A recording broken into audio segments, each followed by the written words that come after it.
Morning came to Light Meadow the way it always did. Gold first, then green, then the low silver hum of dew burning off the grass. Ezra was already awake for it.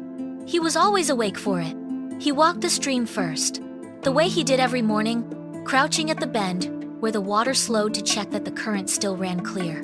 Then the southern flowers, bowed with dew, and finally the big oak, whose roots he could feel more than see, threading deep beneath the hill, like something holding the whole meadow together from underneath. The animals spoke to him as he passed. A voice from the reeds, a voice from the branches. He answered without pausing, without wonder, the way a person answers a neighbor calling good morning across a fence. To Ezra, none of this was strange. It was simply what a day was made of. To everyone watching, it was the strangest thing in the world. Lily found him near the oak, dropping from somewhere above to settle on his shoulder, her light pulsing soft and quick the way it did when something had been sitting on her mind. I was worried this morning, she said. The flowers on the southern edge, I thought they looked wrong. Ezra didn't ask her to explain. He went.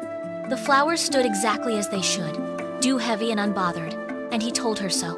But he didn't forget that she'd said it. He never did. He tucked it away in the same quiet place where he kept everything worth remembering. Deborah was waiting at the oak when he came back, her hand resting against the bark the way it always did, like she was listening to it think. You know, she said, not looking at him yet, the gift was never a reward. Ezra stayed quiet.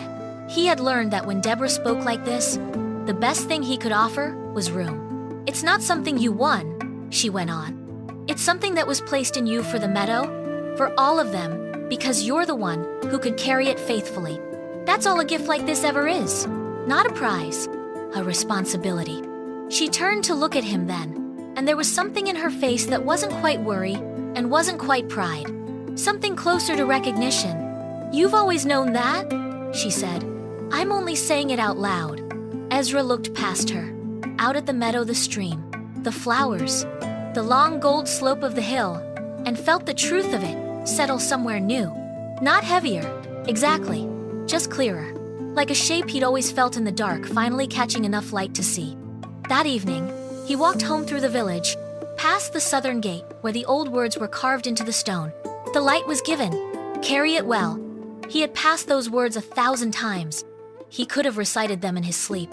Tonight, for the first time, he stopped and read them slowly, all the way through, like he was reading them for the first time in his life. He was almost to the trees when he heard the rustle behind him, small, not quiet enough. Noah, he said, without turning around. Stay. 4 seconds of silence. Then the rustle again, closer. Ezra sighed, the particular sigh of someone who had already lost this argument and simply hadn't said so yet.